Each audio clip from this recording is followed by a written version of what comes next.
తాకట్లో ఉన్న మీ బంగారాన్ని విడిపించి ఆ రోజు ఆన్లైన్ రేటుకి కొంటాం. Sharma gold company.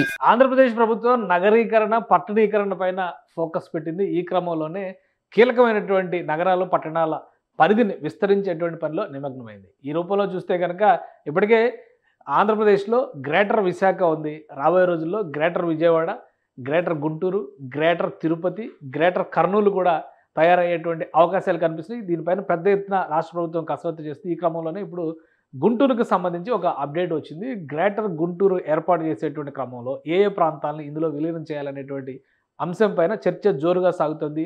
ఇప్పటికే దీనికి CM Chandrababu Naidu green signal ఇవ్వడంతో జాగ్రఫీని డిసైడ్ చేస్తే కనుక ఖచ్చితంగా నగర నిర్మాణానికి అంటే నగర విస్తరణకి సంబంధించినటువంటి ప్రణాళికని అనౌన్స్ చేసేటువంటి అవకాశాలు కనిపిస్తున్నాయి. ఒకసారి పరిశీలిద్దాం. గ్రేటర్ గుంటూరు పరిధిలోకి ఏ ప్రాంతాలు రాబోతున్నాయి, ఎందుకు రాష్ట్ర ప్రభుత్వం దీన్ని ఒక ప్రాధాన్యత అంశంగా తీసుకుంది, ఎందుకంటే విజయవాడకు సంబంధించి కూడా గ్రేటర్ విజయవాడ పైన ఫోకస్ పెట్టింది. ఇటీవలే మున్సిపల్ శాఖ మంత్రి నారాయణ తుడా అంటే తిరుపతి అర్బన్ డెవలప్మెంట్ అథారిటీ పరిధిని విస్తరించేటువంటి అంశాలపైన కూడా అధ్యయనం జరిపారు. ఈ నేపథ్యంలో గుంటూరుకు సంబంధించి ఒక క్లారిటీ వచ్చినట్టుగా సమాచారం వస్తుంది. గుంటూరు పరిధి ఏ విధంగా ఉంది ఒకసారి మనం పరిశీలిద్దాం. ఈ గ్రేటర్ ప్లాన్ ఎంతవరకు వర్కౌట్ అవుతుంది, గ్రేటర్ ప్లాన్ ద్వారా రాష్ట్ర ప్రభుత్వం ఏ ఏ అంశాలని దృష్టిలో పెట్టుకుంది ఒకసారి చూద్దాం. ఇది గ్రేటర్ గుంటూరుకు సంబంధించినటువంటి అంశం. గుంటూరు మున్సిపాలిటీ పరంగా చూస్తే కనుక గుంటూరు దాదాపు 150 ఏళ్ల క్రితమే గుంటూరు మున్సిపాలిటీ ఏర్పడింది. ఇప్పుడు గుంటూరు మున్సిపాలిటీ పరిధి మరింతగా మారబోతుంది. ఈ కార్పొరేషన్ పరిధి ప్రకారం చూస్తే కనుక 8 మండలాల పరిధిలో ఉన్నటువంటి ఇప్పుడు ఉన్నటువంటి కార్పొరేషన్ కాకుండా గుంటూరు కార్పొరేషన్ కాకుండా 8 మండలాల పరిధిలో ఉన్నటువంటి 39 గ్రామాలని విలీనం చేసే దిశగా అడుగులు పడుతున్నట్టుగా ప్రాథమికంగా సమాచారం అందుతుంది. ముఖ్యంగా గుంటూరు రూరల్ మండలం పూర్తిగా ఈ మండలం మొత్తం కనుమరుగవుతుంది. అంటే గ్రేటర్ గుంటూరు పరిధిలోకి రాబోతుంది పూర్తిగా రూరల్ గుంటూరు మండలం. దీనికి సంబంధించి మరొక ముఖ్యమైన అంశం ఏంటంటే కేంద్రం 2000 కోట్ల రూపాయలని స్మార్ట్ సిటీస్ పథకం కింద రిలీజ్ చేస్తుంది. స్మార్ట్ సిటీస్ పథకం కింద విజయవాడ గుంటూరు కలిపి 2000 కోట్ల రూపాయలను శాంక్షన్ చేసింది. ఈ నేపథ్యంలోనే ఈ రెండు పట్టణాలు ఈ రెండు నగరాలని కూడా ముందుగా గ్రేటర్ నగరాలుగా మలిచేటువంటి ప్రయత్నం జరగబోతుంది. అందుకే రాష్ట్ర ప్రభుత్వం దీనిపైన స్పెషల్ ఫోకస్ పెట్టింది. ఏ గ్రామాలు గుంటూరు గ్రేటర్ గుంటూరు పరిధిలోకి రాబోతున్నాయి ఒకసారి పరిశీలిద్దాం. ఆల్రెడీ గుంటూరు మున్సిపల్ కార్పొరేషన్ ఉంది కాబట్టి కార్పొరేషన్ చుట్టుపక్కల ఉన్నటువంటి ప్రదేశాలన్నీ కూడా ఈ పరిధిలోకి రాబోతున్నాయి. మేడికొండూరు మండలంలో పేరేచెర్ల, డోకిపర్రు ఈ రెండు గ్రామాలు గుంటూరు గ్రేటర్ గుంటూరులోకి వెళ్ళబోయేటువంటి గ్రామాలుగా భావిస్తున్నారు. ఇక ఫిరంగిపురం పరిధిలో ఉన్నటువంటి అమీనాబాద్ కూడా గ్రేటర్లో చేరబోయేటువంటి అవకాశాలు ఉన్నాయి. చేబ్రోలు మండలానికి సంబంధించి నారాకోడూరు, గొడవర్రు, గుండవరం ఈ 3 గ్రామాలు గ్రేటర్ గుంటూరు పరిధిలోకి వెళ్ళే అవకాశం ఉంది. ఇక ప్రత్తిపాడు మండలం పరిధిలో ఉన్నటువంటి చిన్నకొండ్రుపాడు, యనమదల, ఈదులపాలెం ఈ 3 గ్రామాలు కూడా గ్రేటర్ గుంటూరు పరిధిలోకి వెళ్ళే అవకాశాలు ఉన్నాయి. ఇక తాడికొండ మండలంలోకి వచ్చేటువంటి లాం, కంతేరు, దామరపల్లి అలానే గరికపాడు, పొన్నెకల్లు ఈ 5 గ్రామాలు కూడా గ్రేటర్ గుంటూరు పరిధిలోకి వెళ్ళేటువంటి అవకాశాలు కనిపిస్తున్నాయి. లాం పరిధిలో ఇప్పటికే అనేక నిర్మాణాలు అంటే అమరావతికి సమీపంలో ఉండేటువంటి ప్రాంతం ఇది. అక్కడ ప్రభుత్వ రంగ సంస్థల నిర్మాణాలు కూడా జరుగుతున్నాయి. ఇక వట్టిచెరుకూరు మండలంలో చూస్తే పొల్లడిగుంట, కొర్నేపాడు, వింజనంపాడు, కుర్నూతల ఈ 4 గ్రామాలు గ్రేటర్ గుంటూరు పరిధిలోకి వెళ్ళేటువంటి అవకాశం కనిపిస్తుంది. పెదకాకాన్ని చూస్తే ఇది కీలకమైనటువంటి రహదారి మార్గం. విజయవాడ గుంటూరు మధ్య వచ్చేటువంటి రహదారి మార్గం. ఇందులో రామచంద్రపాలెం, నంబూరు, అగతవరపాడు, గోళ్లమూడి, కొప్పురావూరు, పెదకాకాని, వెలిగండ్ల, వెంకటకృష్ణాపురం దాదాపుగా 8 గ్రామాలు ఈ పరిధిలోకి వస్తున్నాయి. 8 కాదు 9 గ్రామాలు ఈ పరిధిలోకి వస్తున్నటువంటి పరిస్థితి కనిపిస్తుంది. ఇక ఇక్కడ చూస్తే కనుక గుంటూరు రూరల్ ఏరియా ఇది గుంటూరు రూరల్ మండలం పరిధిలోకి వచ్చేటువంటి గ్రామాలు అన్నీ కూడా పూర్తిగా గ్రేటర్ గుంటూరు పరిధిలోకి వెళ్ళిపోతుంటే ఈ గుంటూరు రూరల్ మండలం పూర్తిగా కనుమరుగైపోయేటువంటి మండలం. ఎందుకంటే ఇక్కడ చూస్తే చిన్నపలుకూరు, మల్లవరం, గొర్లవారిపాలెం అలానే జొన్నలగడ్డ, చల్లావారిపాలెం, తురకపాలెం, తోకవారిపాలెం, లాల్పురం, వెంగళాయపాలెం, దాసుపాలెం, ఓబులు అలానే నాయుడుపాలెం మొత్తం ఈ ప్రాంతం అంతా కూడా గ్రేటర్ పరిధిలోకి వచ్చేటువంటి అవకాశం కనిపిస్తుంది. ఇది మొత్తం 39 గ్రామాలు ఈ విలీనంలో 8 మండలాల పరిధిలో ఉన్నటువంటి 39 గ్రామాలు ఈ విలీనంలోకి రాబోతున్నాయి. మరొక ఆసక్తికరమైనటువంటి విషయం ఏంటంటే ఇక్కడ మనం ఒకసారి ఏపీ మ్యాప్ చూస్తే ఆంధ్రప్రదేశ్కి దాదాపుగా మధ్యలో ఉన్నటువంటి ప్రదేశంలోనే ఈ విజయవాడ, గుంటూరు ఈ ప్రాంతాలు ఉంటాయి.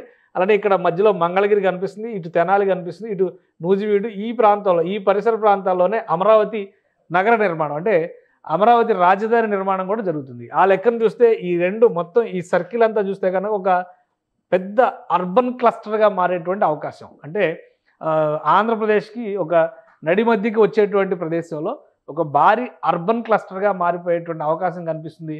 వాస్తవానికి ఇవి నగరాలుగా చెప్పుకుంటున్నప్పటికీ కూడా హైదరాబాద్ లాంటి నగరంతో పోల్చి చూసినప్పుడు ఈ నగరాల మధ్య దూరం చాలా తక్కువ. ఈ చివర BHL నుంచి ఆ చివర ఎల్బీ నగర్ వరకు కొలిచి చూస్తే దాదాపు 25-30 కిలోమీటర్ల దూరం కనిపిస్తుంది. విజయవాడ, గుంటూరు, అమరావతి నగరాల మధ్య, అంటే కొత్తగా ఆవిర్భవిస్తున్నటువంటి అమరావతి నగరాల మధ్య ఉండేటువంటి డిస్టెన్స్ కూడా దాదాపు అంతే ఉండేటువంటి పరిస్థితి. కాబట్టి ఇది ఒక మహానగర స్వరూపంగా మనం చూడాల్సి ఉంటుంది. ఇక్కడ విజయవాడకి గుంటూరుకి మధ్య ఉన్నటువంటి డిస్టెన్స్ చూస్తే కనుక కేవలం 37 కిలోమీటర్లు కనిపిస్తుంది. అది కూడా ఈ హైవే మీద వెళ్ళేటువంటి దారిలో ఒక గంట సమయంలోపే విజయవాడ, గుంటూరు చేరడానికి అవకాశం ఉంటుంది.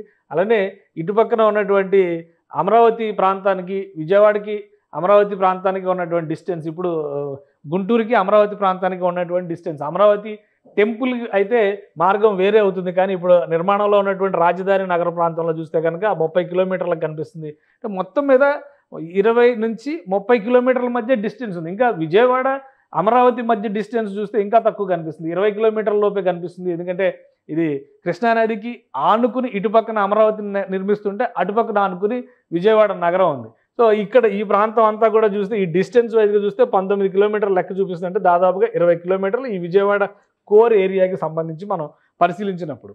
సో మొత్తంగా ఒక ఈ మొత్తం రేడియస్ని కనుక మనం పరిశీలించి చూస్తే ఔటర్ రింగ్ రోడ్డు ప్రతిపాదన ఏదైతే చేశారో దాదాపు 190 కిలోమీటర్ల పరిధిలో వచ్చేటువంటి ఔటర్ రింగ్ రోడ్డు పరిధి మొత్తం కూడా ఒక అర్బన్ క్లస్టర్గా ఆంధ్రప్రదేశ్లో తయారయ్యేటువంటి అవకాశాలు కనిపిస్తున్నాయి. అలానే తిరుపతిని కూడా భవిష్యత్ అవసరాలను దృష్టిలో ఉంచుకొని అర్బన్ గ్రేటర్ తిరుపతిగా విస్తరించేటువంటి ప్రయత్నాలపైన, సాధ్యాసాధ్యాలపైన కూడా ప్రభుత్వం అధ్యయనాలు జరుపుతుంది. సో విజయవాడ, గుంటూరు, అమరావతి ఈ మూడింటిని ఒక ట్రయాంగిల్ షేప్లో మనం చూసినప్పుడు ఇక్కడ కనిపిస్తుంది. ఈ మ్యాప్లో చూస్తున్నటువంటి స్వరూపాన్ని చాలా క్లియర్గా అర్థం చేసుకోవచ్చు. ఇది గుంటూరు, ఇది అమరావతి, ఇది విజయవాడ. సో ఈ ట్రయాంగిల్ స్వరూపంలో ఉండేటువంటి ప్రదేశం మొత్తం కూడా పూర్తి అర్బన్ ప్రదేశంగా మారిపోయేటువంటి అవకాశం ఉంది. CRDA పరిధి ప్రకారం, ఔటర్ రింగ్ రోడ్డు పరిధి ప్రకారం చూస్తే కనుక ఈ ప్రదేశం మరింతగా విస్తరాల రూపం చెందేటువంటి అవకాశం ఉంది. ఎందుకంటే దాదాపు 190 కిలోమీటర్ల పరిధి వస్తుంది కాబట్టి టోటల్ ఔటర్ రింగ్ రోడ్డు ఇప్పుడు ఏదైతే తెలంగాణ ముఖ్యమంత్రి రేవంత్ రెడ్డి ప్రత్యేకంగా చెప్తున్నారో ఔటర్ రింగ్ రోడ్డు పరిధిలో ఉన్నటువంటి ప్రాంతం మొత్తం కూడా అర్బన్ ఏరియా కింద నోటిఫై చేయాలి. ఔటర్ రింగ్ రోడ్ నుంచి రీజనల్ రింగ్ రోడ్డు మధ్య ఉన్నది semi urban, out of that మిగతా అంతా కూడా రూరల్ ఏరియా కింద కన్సిడర్ చేయాలన్నారు. దాదాపుగా అలాంటి స్వరూపమే ఈ నడి మధ్యలో ఏర్పడేటువంటి అవకాశం కనిపిస్తుంది. సో ఈ పట్టణీకరణకి ఆలంబనగా కేంద్ర ప్రభుత్వం చేసినటువంటి కేటాయింపులు, స్మార్ట్ సిటీస్ పథకం కింద 2000 కోట్ల రూపాయలు విజయవాడ, గుంటూరు నగరాల అభివృద్ధికి ఇవ్వడం అనేది పూర్తిగా నగరీకరణకి సంబంధించి కలిసి వచ్చే అంశంగా రాష్ట్ర ప్రభుత్వం భావిస్తుంది. దీన్ని సద్వినియోగం చేసుకునేటువంటి క్రమంలోనే ఈ గ్రేటర్ గుంటూరు, గ్రేటర్ విజయవాడ నగర స్వరూపానికి రూపకల్పన చేస్తుంది. మధ్యలో ప్యారల్గా జరిగేటువంటి అమరావతి నిర్మాణంతో ఈ ప్రాంతం మొత్తం కూడా ఒక మహానగరంగా రూపాంతరం చెందడానికి ఇప్పటి నుంచే బీజం వేసే ప్రయత్నం చేస్తుంది ఆంధ్రప్రదేశ్ ప్రభుత్వం. ఇది కనుక అమల్లోకి వస్తే విజయవాడ, గుంటూరు, అమరావతి నగరం దాదాపుగా ట్రై సిటీస్గా ఆవిర్భవించేటువంటి అవకాశం ఉంది. ఎందుకంటే ఇప్పటికే హైదరాబాద్, సికింద్రాబాద్ అనేటువంటి చర్చ వచ్చినప్పుడల్లా విజయవాడ, గుంటూరు జంట నగరాలు అనేటువంటి చర్చ వస్తుంది. విజయవాడ, గుంటూరు మధ్య ఏ ప్రాంతం అయితే గ్రామీణ ప్రాంతంగా ఇంతకాలం ఉందో అమరావతి నగర నిర్మాణం తర్వాత ఈ ప్రాంతం మొత్తం కూడా ఒక నగరంగా రూపాంతరం చెందుతున్నటువంటి పరిస్థితి ఉంది. కాబట్టి గుంటూరు, విజయవాడ అలానే అమరావతి ఈ మూడింటిని కలిపి చూసినప్పుడు ఒక ట్రై సిటీ త్రిపురాలు అంటే 3 నగరాలుగా మారేటువంటి పరిస్థితి ఆంధ్రప్రదేశ్ నడిబొడ్డున జరగబోతుంది. దానిలో మొదటి అడుగుగా ఈ గ్రేటర్ మున్సిపాలిటీలు, greater municipal corporations, greater Guntur, greater Vijayawada కనుక ఫామ్ అయితే ఆ పరిధి మొత్తం కూడా ఒక మహానగర స్వరూపాన్ని తలపించే విధంగా అభివృద్ధి చెందే అవకాశం కనిపిస్తోంది. సుమన్ టీవీలో మీ పర్సనల్ అండ్ బిజినెస్ ప్రమోషన్స్ కోసం కింది నెంబర్కి కాంటాక్ట్ చేయండి.